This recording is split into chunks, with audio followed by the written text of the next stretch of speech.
right, what we got? We got how gaming alone changed everything for me. Player 2, a term used for another person in a multiplayer game joining from a separate input device. There are many ways to connect to Player 2, an extra controller, another person online, and many more options. Mm-hmm. However, I always found myself being Player 2.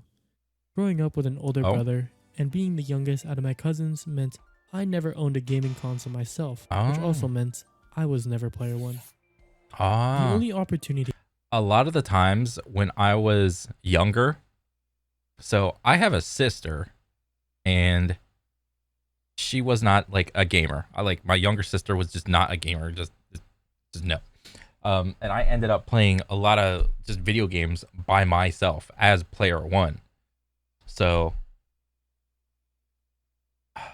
when like games started to become like more and more online based, I think some of my like most favorite interactions of like multiplayer gaming were back in the Halo slash Call of Duty days, where I used to work at Cece's Pizza, and a lot of the people there also played Call of Duty. So it was not uncommon for for me to be either at work talking about Call of Duty or at home playing Call of Duty with some of the boys back in the day. So that was really fun for me. I had to play video games was playing on a TV with half of the screen from my side. It's not a Oh, bad thing, but it's just where my background from video games comes from. Halo and COD are the big ones that come to mind. yeah. I vividly remember the split screens games used to have for local Yes. multiplayer. The split screens and the co-op and the screen looking, especially for the Halo LAN parties. Oh man, those were the good old days. And always being on the right or on the bottom half of the screen. And shitting on my brother every time. Just kidding.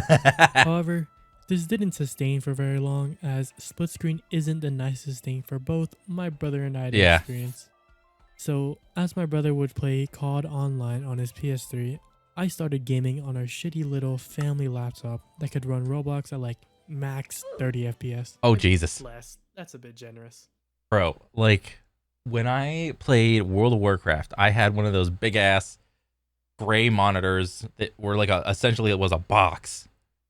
And I had like this gray keyboard, and I don't know what fucking mouse I was using.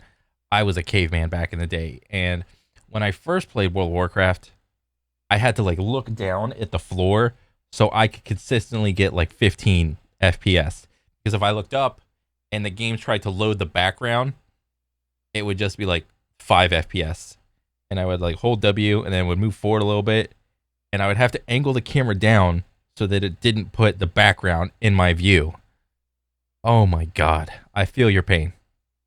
But one thing still didn't change for me, and that was playing multiplayer games. Mm-hmm.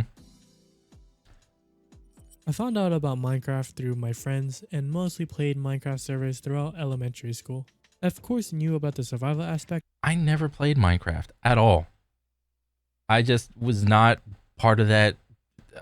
None of my friends played Minecraft. I was there when it came out, but it was just not interesting to me. But you know, I know that Minecraft has like a very large audience right now, so yeah. Of Minecraft, but never really played it as it didn't interest me that much compared to playing with my friends at the time. This was a constant theme in my choice of games I played, no matter what another person was there. Co-op, online, PvP, PvE. I did eventually get my own PS3 and the trend pretty much continued. I mostly played games like Plants vs Zombies Garden Warfare, Oh, W2 good game. Online, Dungeon Defenders 1, Skate 3. This shit was it back then. Yeah, Little Big Planet true. and Bro, playing like any version of Skate, like Skate 1, 2, or 3, I would always go to my boy's Julian's house, and there would always be like one other friend there. So there'd be like at least three of us there, and we would just pass the controller, trying to like flick the little control stick the right way to get certain tricks to come out. And oh, that was just so fun. PlayStation All-Stars. I still have some videos of me recording me playing this game on my fucking big Oh, ass TV. Oh my god, this is your TV. And what is this? Like a camera or something? Like those big ass chunky gray cameras with the eye hole that you could like angle it up or like back or whatever. And then you could like if you had like the fancy camera, you could open the screen out to the side to see like what you were videotaping. TV. All of these games are multiplayer with an exclusion of Modern Warfare 2 To the eye. campaign, but I never really played that because that shit scared me. Something about being in a world with no one else was pretty daunting. After I built my first computer, I installed League and Overwatch, and this is pretty much where I fully transitioned from being a controller player to a keyboard and mouse, and I picked up other games like CSGO along with it. Besides that, I did dabble in the Battle Royale trend. I played a lot of PUBG, wasn't really good at it, but hey, that was fun. Yeah, me neither. Fortnite was something I was surprisingly good at. I don't know, the building mechanic kind of just clicked with me, but I never really got anywhere because Fortnite didn't really have a ranking system at the time, and the only thing you could flex was posting your dub to your Snapchat. Oh my god, that's actually so funny. I never played Fortnite because the building aspect of it just I when it came to the building, I was just my eyes went like that.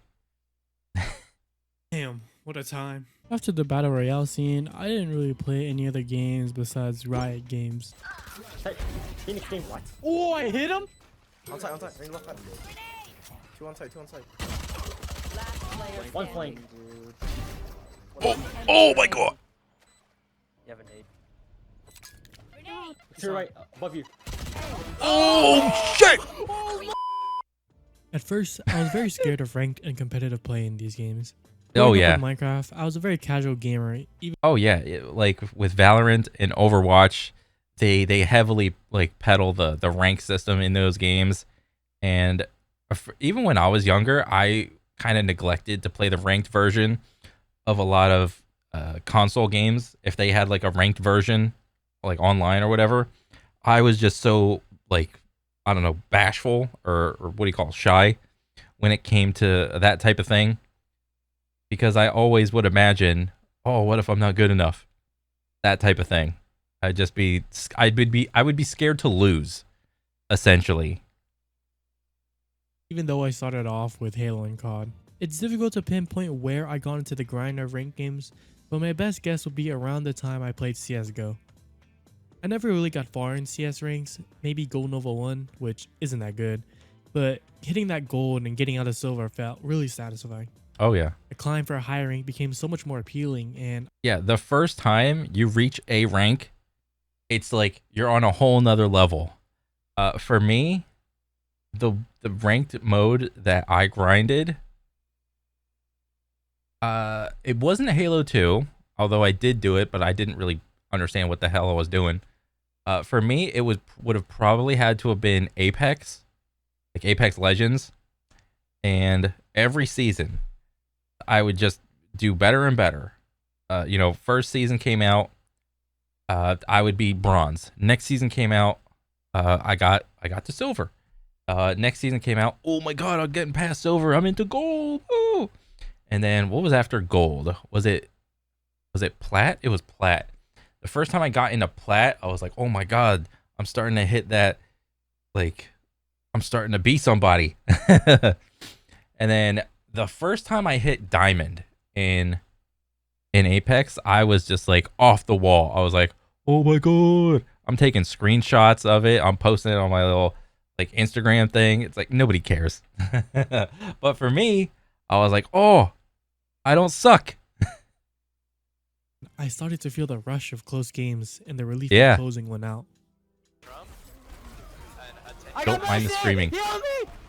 I'm done. Where is the shield? I got Oh, winnable. good shots. Heal me up, keep me up. I'm coming. You're at max health. Both healers are dead. I don't know about Y'all got it. Y'all got this. Yankee with no brim! Oh damn. Oh. Oh shit.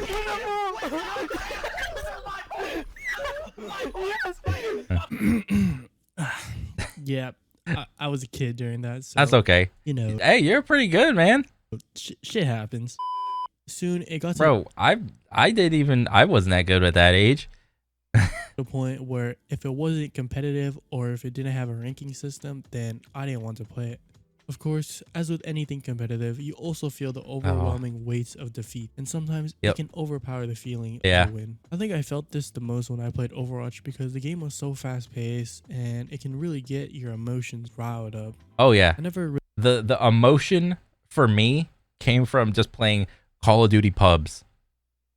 My blood pressure would go from 120 over 80 to 200 over 100 in a matter of a couple matches. It is so infuriating. And yeah, I just had to stop. really got far in any ranking system. Highest I got in League was like Silver, Gold Nova, and CSGO. I think the lowest or second division, like Rainbow Six Siege, and like Platinum Overwatch. Nice. But it all kind of changed when Valorant came out. Ooh. At first, Valorant was just a breath of fresh air, something different to the pace of CSGO. It combined my favorite competitive games at the time, Overwatch and CS, which got me excited. Deep down, I knew I was competitive, just because of my mentality when I played Overwatch. Oh yeah. I got pretty far in the Valorant ranks during beta, hitting low diamond. This is a pretty big Ooh, deal for nice. me because as a low elo player in most competitive games, diamond seems like the threshold to separate the low elo bad players to good high elo players. Yeah. And what's crazy is that the more ranked games you play of different types, I mean, you said Overwatch, CS, you say Counter Strike, or no, Rainbow Six. You have all this experience already from playing all these different types of games, so you can already get a handle on your nerves, and you have a better understanding of the type of mindset that you need to get to that rank in the beginning. So I think that's really cool. When the game officially came out, I started to take it more seriously, getting a warm-up routine and constantly striving. Yep. That used to be me. This used to be me with the jumbo tile frenzy. Yep, the little explosions were still on. It was like default stuff. I mean, you did turn your gun off, so that is good. To improve something about my gameplay, whether it was aim, movement, or game sense. And I saw results. I climbed and eventually hit Immortal, which at the time was like top 2% of total players in Valorant. Woo! And that was truly something special to me. Hell as yeah. This was the highest rank I've ever been in any game and was considered good. I became addicted to this grind, putting in more hours, striving for better and better results until I hit my peak. Burnout was a huge issue for me in these games because it would be the only game I would play. So I think this is like players when they hit their perceived peak, that just means they hit a plateau that they don't know how to get over. There is a way to get over it, but it just takes significantly, if not exponentially, more effort than what you put in the past. So it's like up until a point, it'll be linear, and then you'll reach some sort of perceived peak or plateau, and then it takes way more effort just to get a little bit more gain because you're already at like the top 2%. If you want to progress, it takes way more effort. And, it'll be up to that individual person to, whether or not they want to progress that. Play at a time. Nothing new and exciting was coming out, and I never really felt like going back to Overwatch or League fully, so I kind of just had this extra time to myself. This is when I started to watch YouTubers play these big AAA games. I've always wanted to try playing these games out myself, but it was such a foreign concept to play games alone, as I've grown up my whole life sharing games with someone else. Bro, it was the opposite for me. When I was a little kid, I had my N64, my PlayStation 1, I have a PlayStation 2. My mom was like, I was so lucky enough that my mom had like a little bit extra money to like get me all these consoles, either via hand-me-down or maybe if I was lucky, I could get like the new console. But a lot of the games that I played were just single player games. I didn't start playing multiplayer games until like, what was it? Modern Warfare 2 or Modern Warfare 1, like the 2004 or 5 one, and then whatever Halo was out at about that time. Going through everything alone was scary. I Yeah. had to play COD Zombies alone, and the same with campaign. Even boss fights were so intimidating to me that it would be reason enough for me to never touch these games. But then, February 25th of 2022 came around. The release of Elden Ring. Oh yeah, the goat.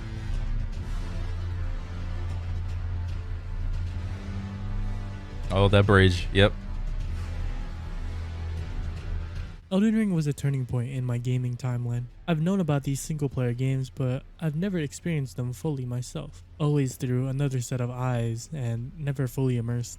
Elden Ring was the first Souls games that got my attention. I've heard Nice. about them being super difficult and never really found that appealing, but something about the open world and the vibe the game gave drew me in. The first time you open that door and see the world envelop around you, or just getting to a new point of interest and looking at the scenery. Lendale is one of my favorites for moments like these, and being in that moment just felt so surreal. Following the Nice. Grace's guide since the beginning of the games, standing there, looking at the towering Erdtree looming over you, remembering how far away it was, and yet here you are, close enough to its base, finally being able to see the minute details in the goal you've been seeking for. These moments felt slow and calming. The complete opposite of what you would actually feel in combat when you're fighting tiny enemies that can kill you in an instant. Mhm. Now, it would make sense for me to play other Souls games, but I didn't. It's still the only Souls game I've been to this day. That's okay, man. If you were to start off on like a Souls-like game, you might as well have just started off on Elden Ring. That's like the best one. But hey, I'm still working on it, don't worry. However, it did introduce me to more single player games. What separates games like Valorant and Counter-Strike to games like Breath of the Wild? There are a multitude of things you can say, but for me, it's the players. Valorant is a team game, one where you need 5 friends or strangers, Yeah. while in Breath of the Wild, you only need yourself. Breath of the Wild is a great example of this. You play as Link, who wakes up to a wasted Hyrule with no one around. No companion by your side to speak to you as you explore the barren lands of Hyrule by yourself. I think one of the main differences for me, for single player versus multiplayer games, I mean, it's for me, it's like the multiplayer games. There is that team aspect, to the gameplay. But whenever I'm playing a single player game, I can just sit down, relax, and just explore the game. I can be curious. I can go over here and experiment with things. I can figure things out for myself.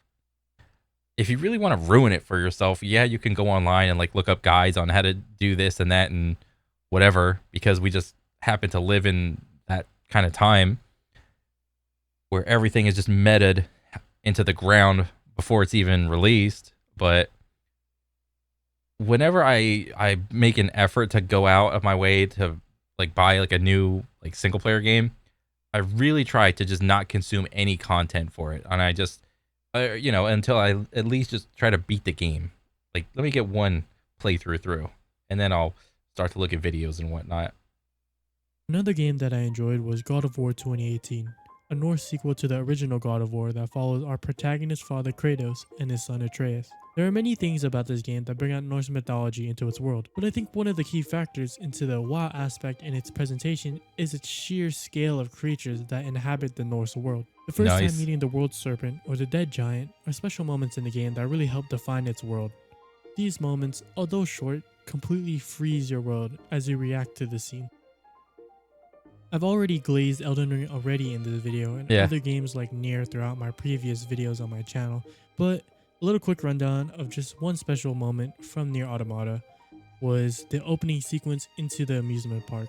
As everything coats together, the music, visuals, the gameplay, all together to create this indescribable feeling and vibe that really locks you into the zone of the game. Nice. This is very specific to my experience of gaming, as I do tend to gravitate towards the action adventure games, but everyone has a different style. Mm-hmm.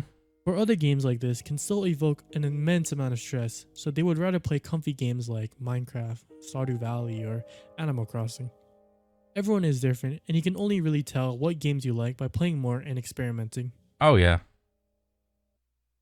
For me, like my mindset towards games has always been that you have like different slots for like your favorite game. So like, you know how like in like World of Warcraft you have like different like armor pieces, like you got your head, your shoulder, your chest, so on and so forth.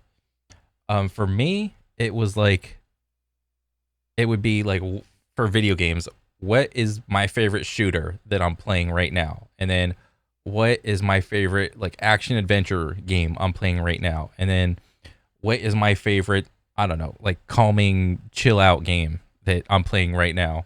And then it could be something like that. And then if I'm playing like a co-op game like Monster Hunter, that would be like a little piece that I could have. So I could be playing like a bunch of different games at once, but I'm simply just swapping like what mode I'm in based on like just how I feel or whatever I feel like playing that day. Let's go back to action games. They may seem to be filled with stress, terrifying locations, action elements with almost everything trying to kill you, difficult bosses, and even the story of the game is stressful. There are many challenges that people will face when playing these games, and yes, it will be stressful. It purposefully is. It's to build tension for the player, or else the game would be a snooze fest. Yeah. In any competitive game, a close game will always be more exciting than completely stomping the enemy team. This is all for a reason. If Yeah. you've gone through middle school English, you should know about the basic principles about writing a plot.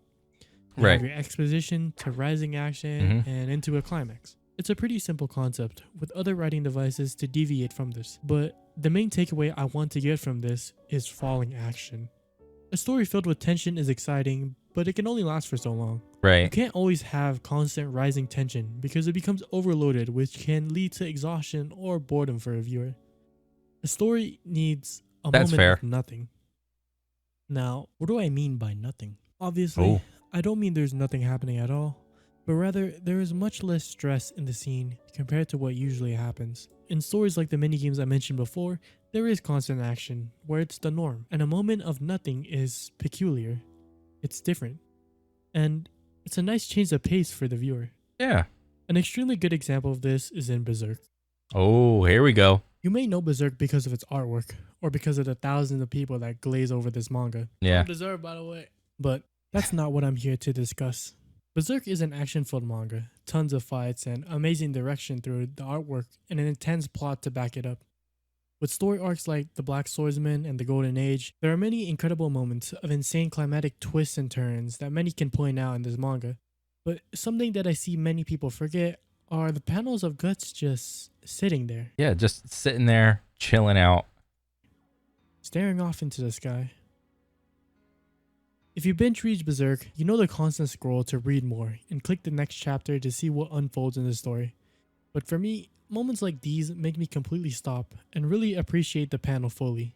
It's easy to get caught in the motion of it all, as the action and storytelling are one of the best of its kind. Oh yeah. But slow moments like these are so crucial to let And in case you didn't know, they are finally doing an actual like proper anime for all the Berserk stuff. Finally. the reader stop and take a breather to digest all the information given to them. It's like finishing a movie and going out to the theater to process what happened. You're not going to get everything in the middle of watching, but analyzing these moments with full context for your understanding. This is not something exclusive to storytelling, but can be applied to games like I mentioned. Oh yeah. In all of the action, it's easy to be engulfed into its world, but a step back and you'll feel it. The overwhelming mood of your surroundings, the visuals and music combining together, the world you take for granted as it allows you to be fully immersed in its characters and the story it tells.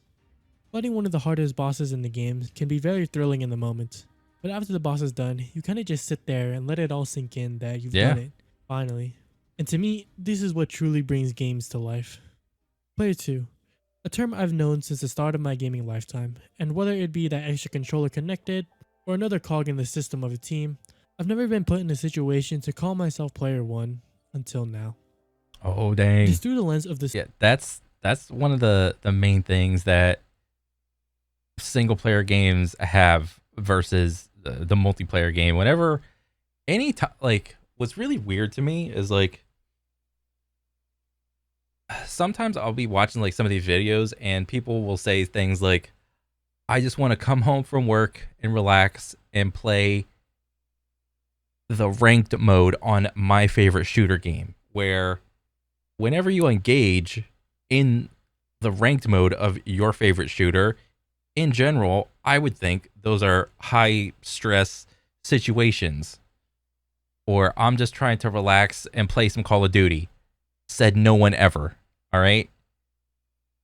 Anytime you engage in a high action game or like something like FPS or something, people will want certain things out of it, but sometimes they will, I don't know, just leave the situation like just angry or pissed. Like I have never wanted to relax and play Call of Duty. I have generally always went into any shooter really trying to like try hard and be good at the game. I have never wanted to relax and play a shooter game. I have wanted to relax and play Skyrim or wanted to chill out and play Zelda or something like that. It's really confusing, and it's sometimes it's not so much like common sense. Like if you want to come home from work and just kick your feet up, how about pairing that image with like a game that matches the mood that you're trying to get? Sometimes that's not the first thing that happens in people's minds. Single player that I am able to put in perspective the differences in the ways people experience different genres of games and how this has affected my outlook on my own life. Mm-hmm. I've learned plenty of things through experiences like this that affect my outlook on life. With everything going on in my life, time moves extremely fast. As many say, the world doesn't stop for you, Yeah. and they are right. We're always in this constant state of motion, school, working, or studying. I remember hearing that we were getting a 2-week break from school, and here I am in my second year of uni, nearing my 20s, thinking about internships and my future career, always looking ahead. And then I realized something. Oh. I took a step back, and it was calming. We're always so caught up in life. Will I pass this exam? Yep. Am I going to be successful? What if I fail? What will become of me? Questions I've asked myself about the impeding future to come. To many, the future is exciting. Oh yeah. I mean, for me, it was always anxiety. It wasn't only until recently that I got like a job within like the last like 5-6 years. Because before that I would just hop from job to job because like right out of high school, I didn't know what I wanted to do. I think right out of high school, I was working at Cece's Pizza for like a couple years because I was like, I didn't know what I wanted to do. I didn't want to know if I wanted to go back to college and pursue something. And even then, I didn't even know what the heck I wanted to do. And then eventually, I ended up with the job that I have right now. So, yeah, for me, a lot of it was like anxiety. Filled with opportunities to no end. But for me, it's filled with uncertainty. Uncertain of a future I'll be happy about.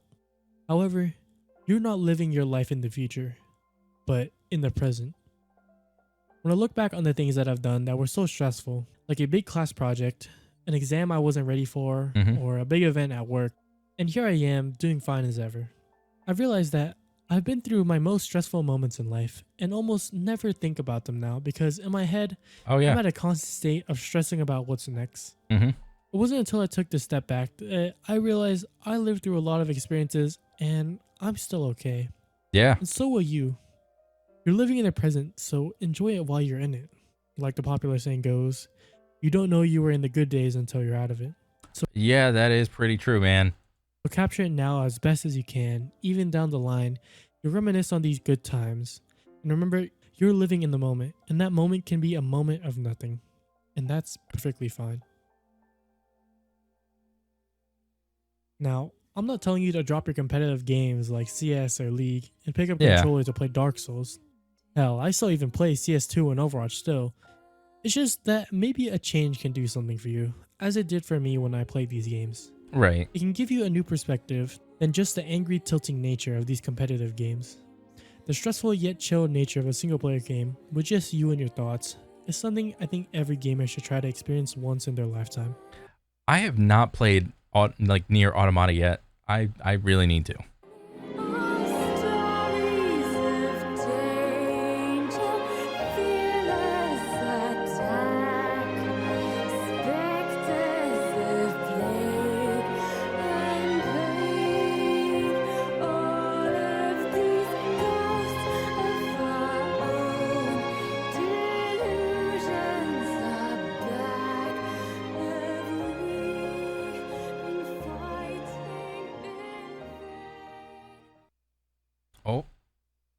mass DPI. Okay. Player 2. A term used Okay. I'm a fan. I like this video. This was awesome. Yeah, man. I think like right now, I to be fair, like right now, I do game like more or less alone. I just like grind aim trainers or whatever. And I kind of will play like a couple single player games. You know, I got some shit on like the library.